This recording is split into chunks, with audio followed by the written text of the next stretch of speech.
10/3/2022 को संकल्प IAS coaching channel रघुवर प्रसाद की तरफ से मैं भारतीय संविधान के महत्वपूर्ण अनुच्छेदों पर कल एक लेक्चर दिया था और उनको लिखित रूप में बताया था। उसमें कुछ महत्वपूर्ण अनुच्छेद अभी छूट गए हैं, उस पर आज मैं आपको आपके सामने जो है उसको आज लिखित रूप में और जो है लेक्चर के रूप में आपको बता रहा हूं। उस पर विशेष ध्यान दीजिए और आपसे यह बार बार मैं कहता हूं कि आप लोग कमेंट करिए, कुछ तो कमेंट करिए। कमेंट नहीं करते हैं। आज 10/3/2022 को जो छूटे हुए महत्वपूर्ण अनुच्छेद हैं उनको उनके इस अनुच्छेदों के पाठकों को पढ़ने वाले पाठकों को मेरे तरफ से जो है स्वागत है। आइए चलते हैं हम संकल्प आईएएस कोचिंग चैनल की तरफ से आईएएस की परीक्षा में, पीसीएस की परीक्षा में जो महत्वपूर्ण अनुच्छेद आते हैं राज्य व्यवस्था से, उसमें कुछ छूटे हुए हैं। तो 262 तक हमने कल बता दिया था।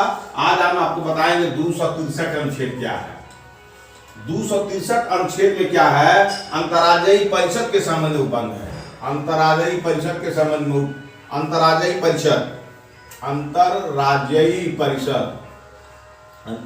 परिषद के संबंध में उपबंध है। अंतर्राज्यीय परिषद के जो है संबंध में उपबंध है। अंतर्राज्यीय परिषद के संबंध में उपबंध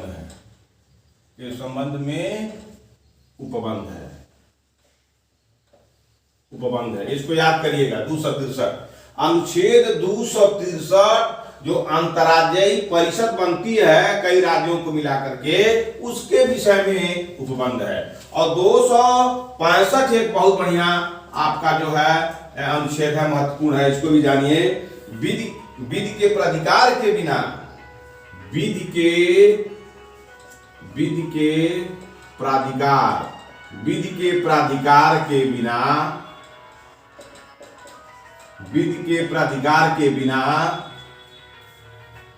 करों का आरोपण न किया जाना। करों का आरोपण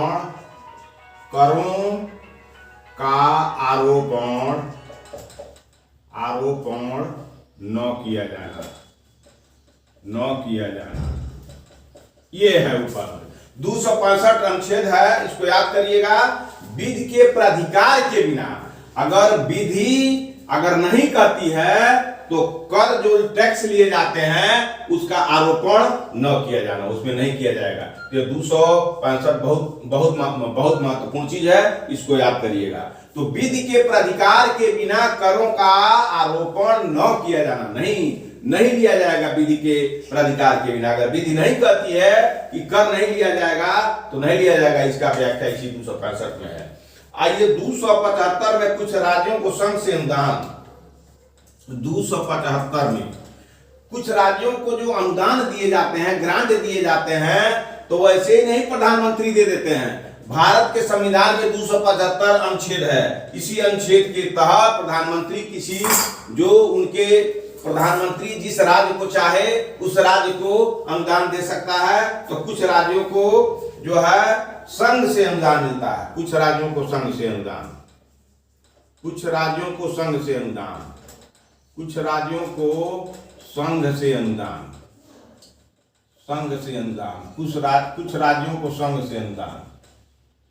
कुछ राज्यों को संघ से अनुदान मिलता है। किस अनुच्छेद के तहत?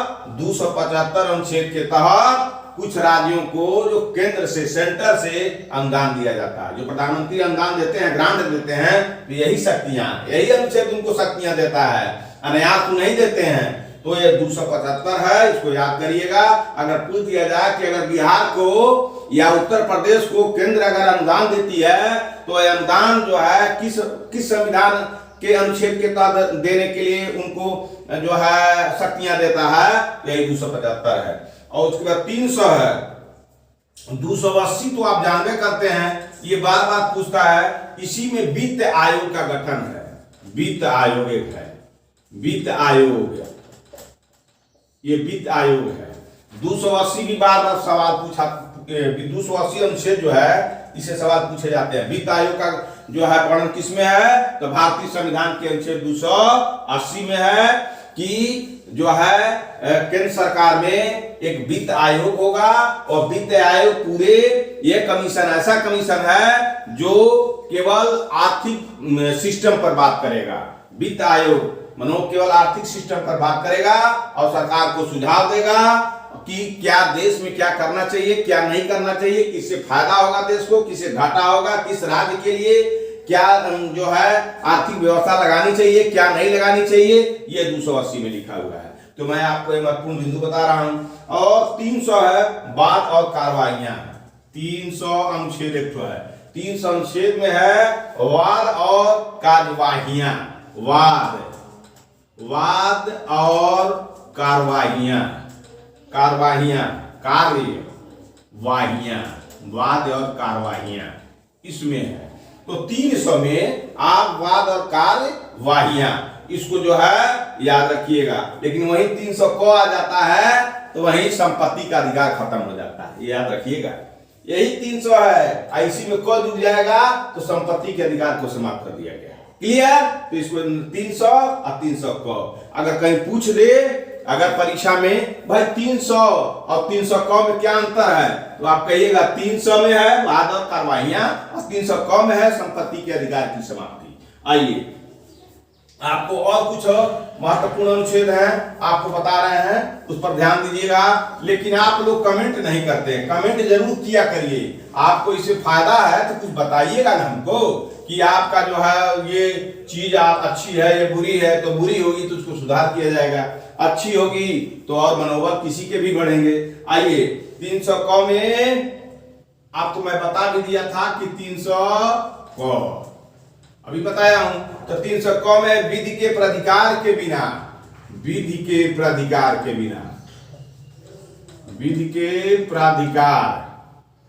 विधि के प्राधिकार के बिना, विधि के प्राधिकार के बिना, विधि के प्राधिकार के बिना व्यक्तियों को संपत्ति से वंचित न किया जाना।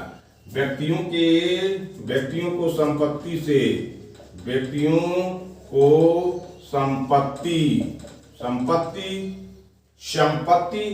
से वंचित न किया जाना, संपत्ति से वंचित न किया जाना, वंचित न किया जाना, न किया जाना संपत्ति का अधिकार है, संपत्ति का अधिकार, संपत्ति का अधिकार, संपत्ति का अधिकार। यानी अगर विधि सम्मत आप संपत्ति जुटाए हैं, एविडेंस है कि मैं ऐसे संपत्ति कमाया, ये टैक्स दिया, इस तरह से संपत्ति लीगली है, तो कोई आपके संपत्ति से बेदखल नहीं कर सकता है। लेकिन अगर जो संपत्ति आपके पास है अगर वो विधि संगत नहीं है तो संपत्ति आपकी नहीं है बल्कि वो सरकार की हो जाएगी। इसलिए 300 का यही बताता है विधि के प्राधिकार के बिना व्यक्तियों की संपत्ति से वंचित न किया जाना संपत्ति का अधिकार है। अभी जो राज्य सरकार छापा मरवाती है अधिकारियों के घर, नेताओं के घर, अधिकारियों के घर तो बहुत छापा मारे जाते हैं, नेताओं के घर छापा नहीं मारे जा रहे हैं। यह बात आपको ध्यान में रखना चाहिए।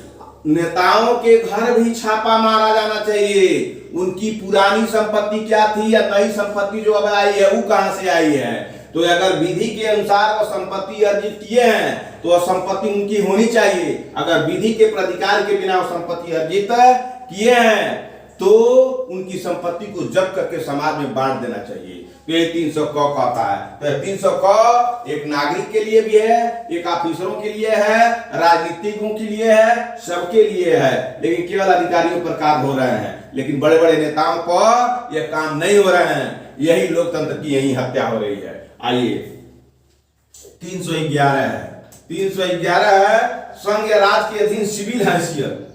संघ या राज्य के अधीन सिविल हैसियत, राज्य के अधीन सिविल हैसियत, सिविल हैसियत, संघ या राज्य के अधीन सिविल हैसियत में नियोजित व्यक्तियों का, नियोजित व्यक्तियों का, नियोजित व्यक्तियों का, नियोजित व्यक्तियों का पदच्युत किया जाना, पदच्युत, पदच्युत किया जाना, पदच्युत किया जाना, पद से हटाया जाना या पदावनत करना, पद से हटाया जाना, पद से हटाया जाना, हटाया जाना या पदावनत किया जाना, पदावनत किया जाना, पदावनत किया जाना, ये 311 में है। तो 311 में संघ हो या राज्य के अधीन सिविल जो हैसियत है, सिविल हैसियत नियोजित व्यक्तियों का, जो नियोजित है, जैसे कलेक्टर हैं, एसपी हैं, जो है एसडीएम है, तहसीलदार है, बीडीओ है, सीओ है, या जो है और कर्मचारी हैं, पदाधिकारी हैं, उनको संघ या राज्य के अधीन सिविल हैसियत नियोजित व्यक्तियों का, सिविल हैसियत में जो हैसियत रखते हैं उनको पद से, उनको अपने पद से पदच्युत किया जाना, पद से हटाया जाना और पदावनत किया जाना। मानो अगर एसपी हैं तो एएसपी बना देना, कलेक्टर है तो एडीएम बना देना, या कलेक्टर है तो कलेक्टर से पद छीन करके वो नीचे कर देना। तो ये 311 में बताता है। तो इस चीज को, अनुच्छेद को आप करिए, इसको इंपॉर्टेंट करिएगा समझ करके कि सिविल हैसियत क्या भाई। तो 311 में संघ या राज्य के अधीन जो सिविल हैसियत है, वो सिविल हैसियत में जो नियोजित व्यक्ति हैं उनको पद से पदच्युत कर किया जाने का व्यवस्था है, पद से हटा दिए जाने का व्यवस्था है, और उनके पद से डिमोशन करने की व्यवस्था है। अगर पूछ दिया जाए कि भाई बड़े बड़े पदों से पद से डिमोशन करने की व्यवस्था भारत के संविधान के किस अनुच्छेद में है, तो बहुगाते रह जाइएगा। इसलिए आज याद कर लीजिएगा 311 को, तो आप कहिएगा 311 में है, इसलिए महत्वपूर्ण है। आइए 312 में, यह तो हमेशा आपको याद करना चाहिए, ये तो आपको हमेशा याद करना चाहिए। 312 में है अखिल भारतीय सेवाएं, अखिल भारतीय सेवाएं, अखिल भारतीय सेवाएं, एकदम याद कर लीजिएगा। अखिल भारतीय सेवाएं, अखिल भारतीय सेवाएं याद कर लीजिएगा। ये संघ लोक सेवा आयोग, all India administrative service, all India मतलब इंडियन एडमिनिस्ट्रेटिव सर्विस, ये अखिल भारतीय सेवाएं हैं, जो जिसको कहते हैं UPSC, UPSC, union public service commission, अखिल भारतीय सेवाएं। ठीक है, तो अखिल भारतीय सेवाएं किसमें है? यूपीएससी की बात 312 में है। तो आप यूपीएससी की तैयारी में है भी, और इस अनुच्छेद को याद कर लीजिएगा। तो 312 में अखिल भारतीय सेवाओं का जिक्र है, वहीं से सारा बात होता है। अब 315 एक अनुच्छेद है, ये भी इंपॉर्टेंट है। 315 में लिखा है संघ और राज्यों के लोक सेवा आयोग, संघ और राज्यों के लिए, ये अखिल भारतीय सेवाएं का वर्णन 312 में है, और 315 में संघ और राज्यों के लोक सेवा आयोग, संघ और राज्यों के लिए, संघ और राज्यों के लिए लोक सेवा आयोग, लोक सेवा आयोग, लोक सेवा आयोग, इतना समझने की चीज है। संघ और राज्यों के लिए लोक सेवा आयोग, क्या? लोक सेवा आयोग, पब्लिक सर्विस कमीशन। ठीक है, तो पब्लिक सर्विस कमीशन ये होता है, जब केंद्र में होगा तो इसे यूपीएससी कहेंगे, यूनियन पब्लिक सर्विस कमीशन, और जब राज्य में होगा तो ये पीएससी कहेंगे, प्रोविंशियल पब्लिक सर्विस कमीशन। तो पीएससी की बात किस अनुच्छेद में कही गई है? 312 में। यूपीएससी की बात किस अनुच्छेद में कही गई है?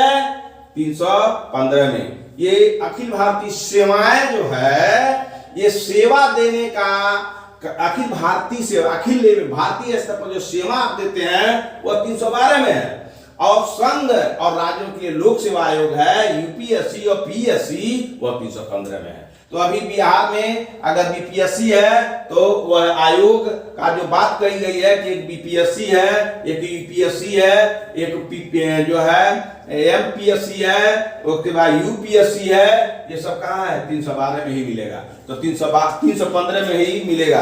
तो इसको याद करिएगा, ये रटने वाली चीज है, दिमाग में चढ़ा कर रखने वाली चीज है।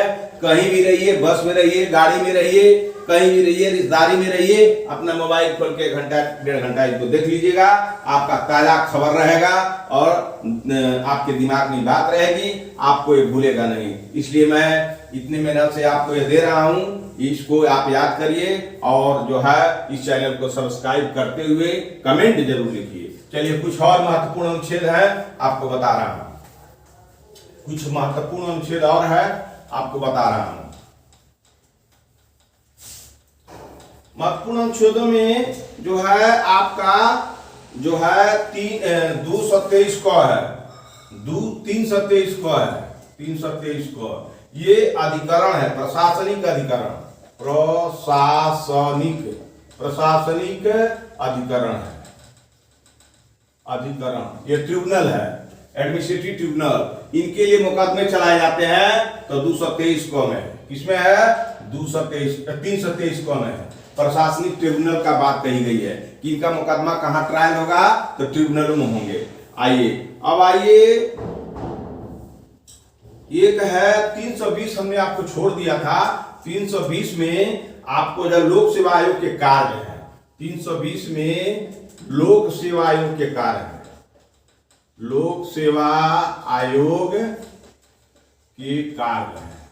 ये जो लोक सेवा आयोग होगा वो क्या करेगा, तो उसी क्या उसका काम है, तो 320 में दिया गया लोक सेवा आयोग के काम। ये 320 में लोक सेवा आयोग के कार्य दिए गए, इसलिए कॉन्स्टिट्यूशनल इंस्टीट्यूशन है लोक सेवा आयोग। 320 में लोक सेवा आयोग के कार्य हैं।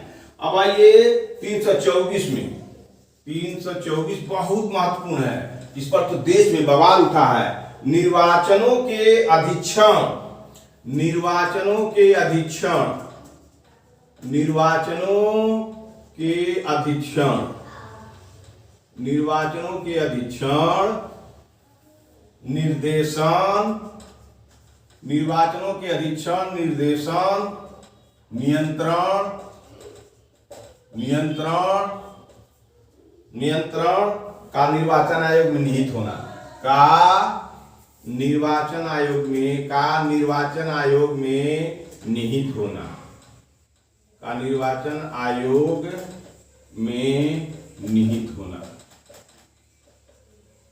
निहित होना। क्लियर हो गया आपको? तो 324 ये कदम बहुत जरूरी है, इसको याद कर लीजिएगा।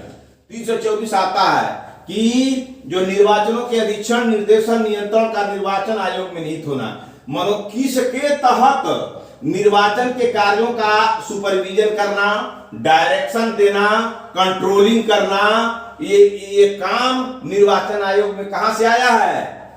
इलेक्शन कमीशन में जो है सुपरविजन करना, डायरेक्शन देना, कंट्रोलिंग करना, ये कहां से आया है? तो 324 के तहत निर्वाचन आयोग की बात को, ये प्रत्येक निर्वाचन आयोग का, मतलब भारत के निर्वाचन आयोग का को ये शक्तियां, अधीक्षण करने की शक्तियां, निर्देशन देने की शक्तियां, नियंत्रण करने की शक्तियां कहां से आई है? तो भारत के संविधान के अनुच्छेद 324 के तहत आई है। तो 324 को याद रखिएगा, हमेशा याद रखिएगा, हमेशा याद रखिएगा। इसलिए इस चीज को यह परीक्षा में पूछ सकता है। भारत में एक जो है इलेक्शन कमीशन है, उसका हर राज्यों में राज्य इलेक्शन कमीशन है। आप बताएं कि भारत में निर्वाचन आयोग को अधीक्षण करने का अधिकार, निर्देशन देने का अधिकार, नियंत्रण करने का अधिकार किस अनुच्छेद के तहत मिला है? तो आप याद करिएगा 324 के तहत मिला है। इसलिए आइए नेक्स्ट चलिए, 330 है, इसको तो और याद करिएगा। 330 है, 330 में लोकसभा में अनुसूचित जातियों, लोकसभा में SC, ST के लिए स्थानों का आरक्षण, SC ST के स्थानों का आरक्षण, स्थानों का आरक्षण, ये तो याद कर लीजिए भाई। ये पूछता है सवाल, इसको भी 330 में है।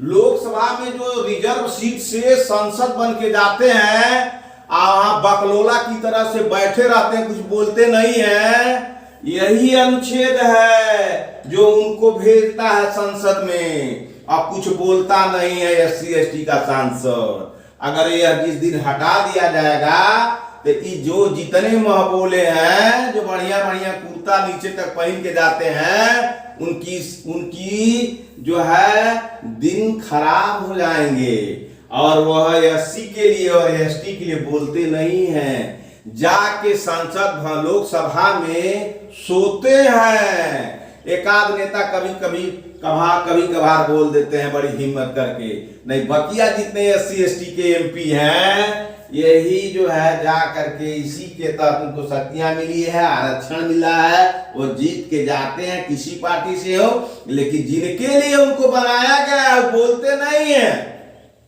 जैसे बकलोल जा करके वो लोकसभा में जो है बैठ जाता है, न सवाल करता है न कुछ करता है, उसी तरह से बकलोले की तरह से सीट पर बढ़ते हैं, जब कोई बोलता तो थप थपाते हैं खाली। अरे तुमको भेजा गया है एससी एसटी की बातों को रखने के लिए ना, तो तुम वहां जाकर के सोते हो, यही तुम लोग का काम है। जिस दिन 330 हटा दिया जाएगा उस दिन तुम लोग का जो कुर्ता पैजामा उतर जाएगा। इसलिए आप याद करिएगा कि 330 में लोकसभा में एससी एसटी के जो एमपी हैं उनको वहां जीत के जाने का या लड़ने का अधिकार दिया गया, कि सुरक्षित सीट करने का अधिकार दिया है 330 ने, कि यह सीट एससी एसटी के लिए रहेगा। यहाँ से कोई भी अनुसूचित जाति जनजाति का व्यक्ति चुनाव लड़ सकता है और जीत के लोकसभा में जाकर के अनुसूचित जाति और जनजाति के हित की बात कर सकता है, लेकिन ऐसा होता नहीं है। आइए 335 एक अनुच्छेद है, 335 एक अनुच्छेद है, सेवाओं और पदों के लिए अनुसूचित जातियों जनजातियों के दावे।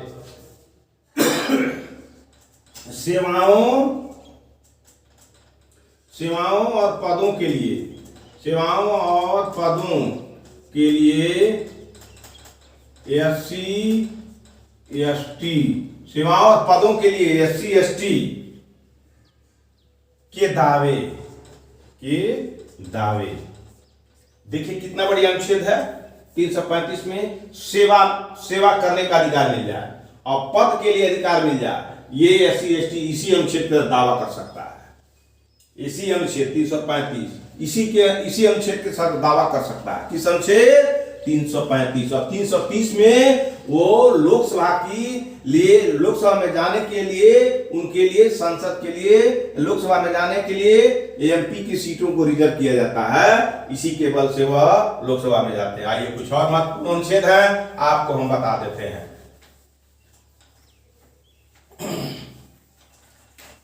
आइए और कुछ अनुच्छेद हैं हम आपको बता देते हैं।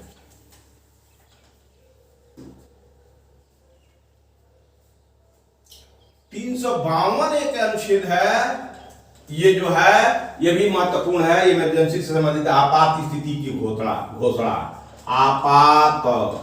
आपात स्थिति की घोषणा इससे होती है। आपात स्थिति की घोषणा, ठीक है। राष्ट्रीय आपात जिसे कहते हैं, राष्ट्रीय आपात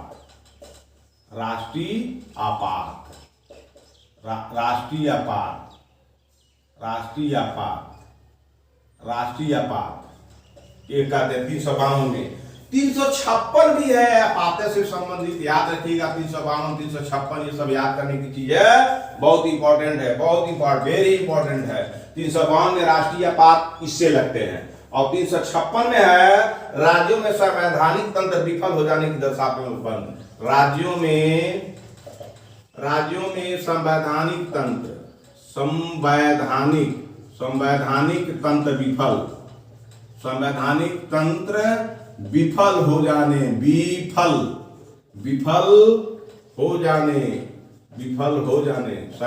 तंत्र विफल हो जाने की दशा में उपबंध 356 में है। तो राज्यों में अगर संविधान के अनुसार शासन नहीं चलता है तो इमरजेंसी लगाई जा सकती है। ये किसके रिपोर्ट पर? प्रैक्टिकली राज्यपाल के रिपोर्ट पर, लेकिन ऐसा हो नहीं रहा। राज्य में रोज कत्लेआम हो रहे हैं, रोज रेप हो रहे हैं, रोज मतलब नरसंहार हो रहे हैं, रोज जिंदा जलाया जा रहा है, लेकिन वह कोई इसकी फिक्र नहीं है। अगर दिल सांच रहे तब तो यहाँ तो अपने अपने इंडिविजुअल मतलब एक्चुअल बिल वाले आदमियों की संख्या ज्यादा है, तो एक्चुअल बिल वाले आदमी के भी 356 पर ध्यान नहीं देंगे। जनरल बिल वाले आदमी होंगे वही 356 पर ध्यान देंगे। इसीलिए 356 को नजरअंदाज करके अगर सीएम हो कोई, अगर उसके राज में गड़बड़ी हो तो राज्यपाल को न्यूट्रल हो करके और रिपोर्ट कर देना चाहिए सीएम के पास कि यह यहाँ हमारे राज्य में संविधान के अनुसार सीएम काम नहीं कर रहे हैं, यहाँ इमरजेंसी लगाई जाए। ऐसा किसी मर्द के सीने में वाल नहीं है कि इस 356 को बहुत अच्छे ढंग से प्रोवाइड करावे। केवल पार्टी पॉलिटिक्स की बात होती है। हमारे पार्टी का है, अब बात सही भी है, राज्यपाल अगर होगा तो जो पार्टी का सरकार होगा, सीएम होगा वही पार्टी का राज्यपाल होगा, तो कहीं लगाएगा 356। कितनों अपराध बढ़ जाए, कितनों डकैती बढ़ जाए, कितनों जो है दुकान लूटा जाए, लेकिन ऐसा नहीं होगा। अब आइए 360 भी है, 360 भी है इमरजेंसी से ही संबंधित वित्तीय आपात स्थिति के बारे में बंद है।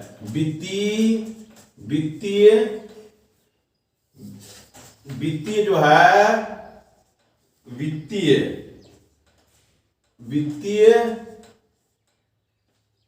आपात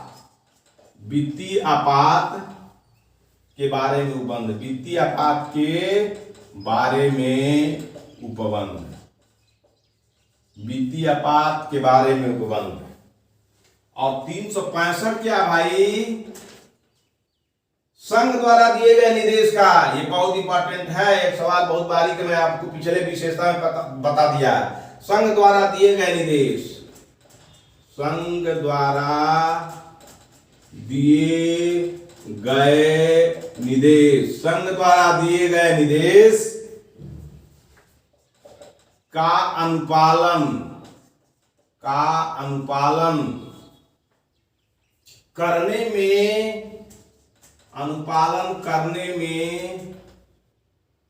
या उनको प्रभावी करने में या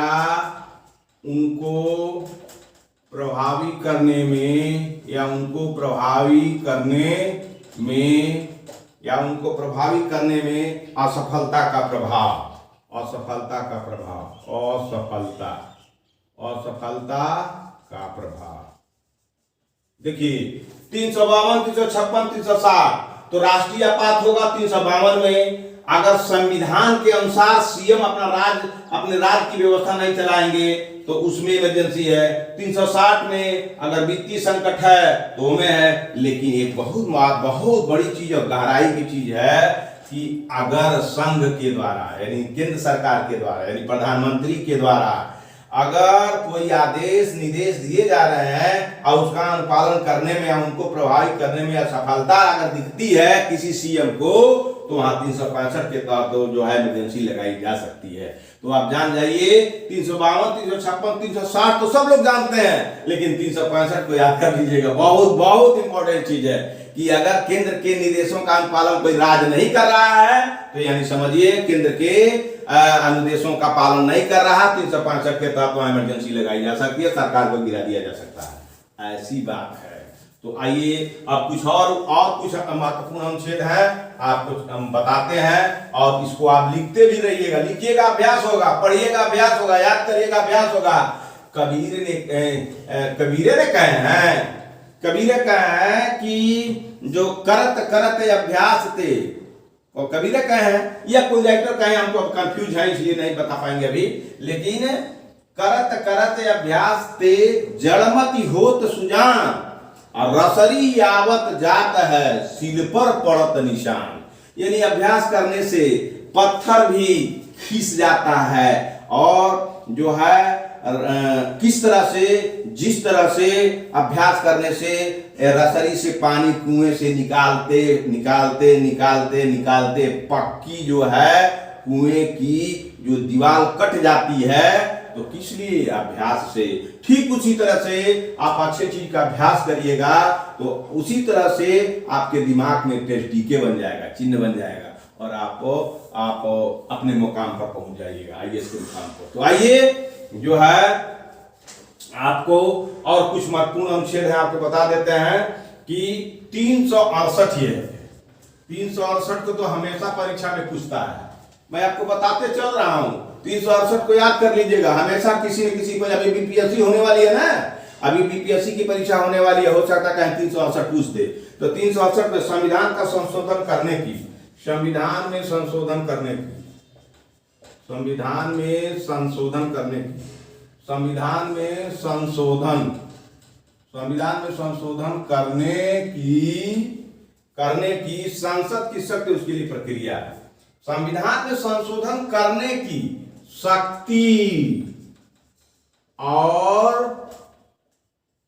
उसके लिए प्रक्रिया, और उसके लिए प्रक्रिया, और उसके लिए प्रक्रिया हो गया।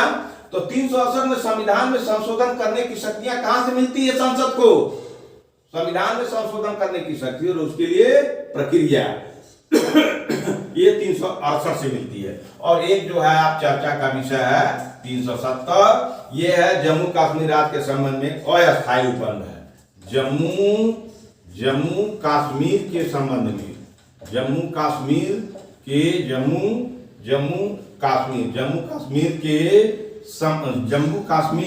राज्य के संबंध में, जम्मू कश्मीर राज्य के संबंध में जम्मू कश्मीर राज्य के संबंध में अस्थायी उपबंध, अस्थायी उपबंध। तो अब हम आपको जो महत्वपूर्ण अनुच्छेद हैं उनको बता दिए, आप उसको पढ़िए, लिखिए, याद करिए, अभ्यास करिए। तो आज का मेरा वीडियो जो है आज 10/3/2022 को अब महत्वपूर्ण अनुच्छेदों को समाप्त करके अपना लेक्चर यहीं समाप्त करता हूं। अब लेकर के एक अनुच्छेद से लेकर के और 370 तक के जितने अनुच्छेद महत्वपूर्ण बता दिए हैं, इसको याद करिए, लिखिए, पढ़िए, समझिए। इसमें से 2-3 सवाल आपको आ जाएंगे किसी भी परीक्षा में। तो आइए, मैं आपको लाख धन्यवाद देता हूं कि इसे पढ़ करके अपने इस IAS की परीक्षा में जो है अपना अंतिम मुकाम पाएं और समाज का सेवा करें। धन्यवाद।